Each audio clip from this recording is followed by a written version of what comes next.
ओम नमो भगवते वासुदेवाय। नमस्कार दोस्तों, स्वागत है आप सभी का हमारे YouTube चैनल पर। दोस्तों आइए सुनते हैं श्रीमद् भागवत महापुराण की कथा। दोस्तों इस कथा में हम वर्णन करेंगे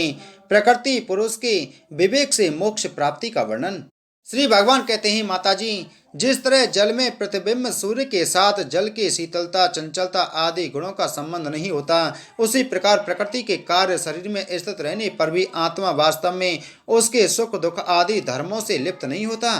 क्योंकि वह स्वभाव से निर्विकार अकर्ता और निर्गुण है। किंतु जब वही प्राकृत गुणों से अपना संबंध स्थापित कर लेता है,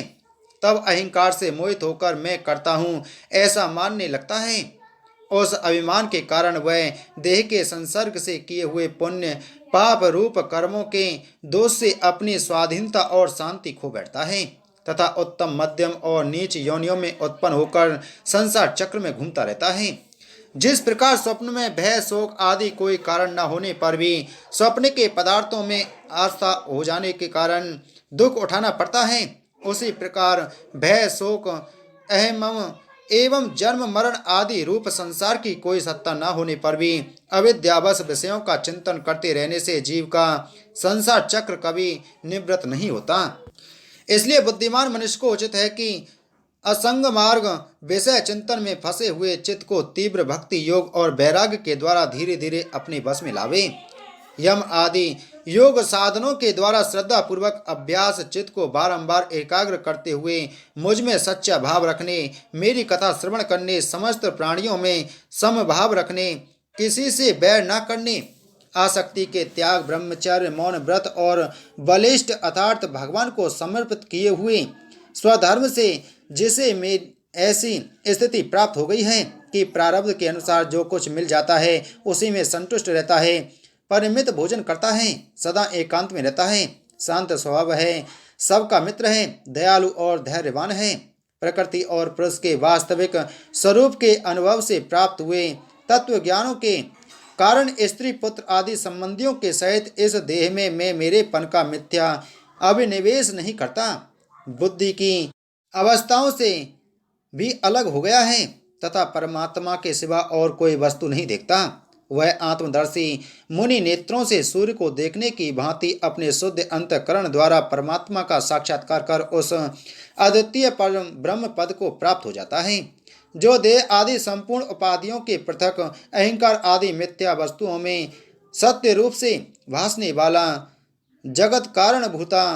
प्रकृति का अधिष्ठान मेद आदि कार्य वर्ग का प्रकाशक और कार्य कारण रूप संपूर्ण पदार्थों में व्याप्त है। जिस प्रकार जल में पड़ा हुआ सूर्य का प्रतिबिंब दीवाल पर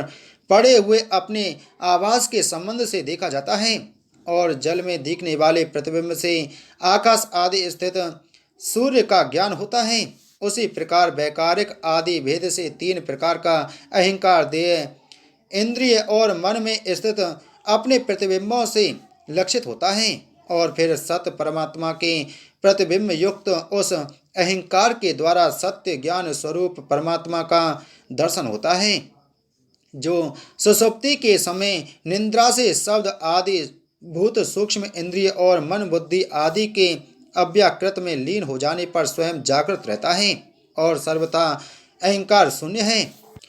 जागृत अवस्था में यह आत्मा भूत सूक्ष्म आदि दृश्य वर्ग के दृष्टा रूप में स्पष्टतया अनुभव में आता है, किंतु सुषुप्ति के समय अपने उपाधिभूत अहंकार का नाश होने से वह भ्रमवश अपने को ही नष्ट हुआ मान लेता है और जिस प्रकार धन का नाश हो जाने पर मनुष्य अपने को भी नष्ट हुआ मानकर अत्यंत व्याकुल हो जाता है, उसी प्रकार वह भी अत्यंत विवश होकर नष्ट व्रत हो जाता है। माताजी, इन सब बातों का मनन करके विवेकी पुरुष अपनी आत्मा का अनुभव कर लेता है, जो अहंकार के सहित संपूर्ण तत्वों का अधिष्ठान और प्रकाशक है। देवती ने पूछा, प्रभु, पुरुष और प्रकृति दोनों ही नित्य और एक दूसरे के आश्रय से रहने वाले हैं, इसलिए प्रकृति तो पुरुष को कभी छोड़ ही नहीं सकती। ब्रह्मन, जिस प्रकार गंध और पृथ्वी तथा रस और जल की पृथक पृथक स्थिति नहीं हो सकती, उसी प्रकार पुरुष और प्रकृति भी एक दूसरे को छोड़कर नहीं रह सकते। अतः जिनके आश्रय से अकर्ता पुरुष को यह कर्म बंधन प्राप्त हुआ है, उन प्रकृति के गुणों के रहते हुए उसे कैवल्य पद कैसे प्राप्त होगा? यदि तत्वों का विचार करने से कभी यह संसार बंधन का तीव्र भय निवृत्त हो ही जाए, तो भी उसके निमित्त भूत प्राकृत गुणों का अभाव न होने से वह भय फिर उपस्थित हो सकता है। श्री भगवान ने कहा, माताजी, जिस प्रकार अग्नि का उत्पत्ति स्थान अरण्य अपने से ही उत्पन्न अग्नि से जलकर भस्म हो जाती है, उसी प्रकार निष्काम भाव से किए हुए स्वधर्म पालन द्वारा अंतःकरण शुद्ध होने से बहुत समय तक भगवत कथा श्रवण द्वारा पुष्ट हुई मेरी तीव्र भक्ति से, तत्व साक्षात्कार कराने वाले ज्ञान से, प्रबल वैराग्य से, व्रत नियम आदि के सहित किए हुए ध्यान अभ्यास से और चित्त की प्रगाढ़ एकाग्रता से पुरुष की प्रकृति अविद्या दिन रात क्षीण होती हुई धीरे धीरे लीन हो जाती है। फिर नित्य प्रति दोष दिखने से भोग भोग कर त्यागी हुई वह प्रकृति अपने स्वरूप में स्थित और स्वतंत्र बंधन मुक्त हुए उस पुरुष का कुछ भी नहीं बिगाड़ सकती। जैसे सोए हुए पुरुष को स्वप्न में कितने ही अनर्थों का अनुभव करना पड़ता है, किंतु जग जाने पर उसे उन स्वप्न के अनुभवों से किसी प्रकार का मोह नहीं होता, उसी प्रकार जिसे तत्व ज्ञान हो गया है और जो निरंतर मुझ में ही मन लगाए रहता है, उस आत्मा राम मुनि का प्रकृति कुछ भी नहीं बिगाड़ सकती। जब मनुष्य अपने को जन्मों में बहुत समय तक इस प्रकार आत्मचिंतन में ही निमग्न रहता है, तब उसे ब्रह्मलोक पर्यंत सभी प्रकार के भोगों से वैराग्य हो जाता है।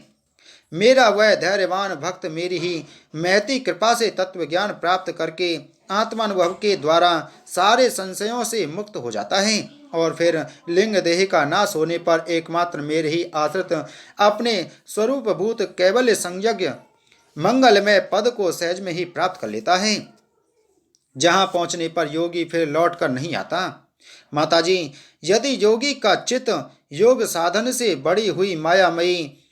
अणिम आदि सिद्धियों में जिनकी प्राप्ति का योग के सिवा दूसरा कोई साधन नहीं है, नहीं फंसता, तो उसे मेरा वह अविनाशी परम पद प्राप्त होता है, जहाँ मृत्यु की कुछ भी दाल नहीं गलती।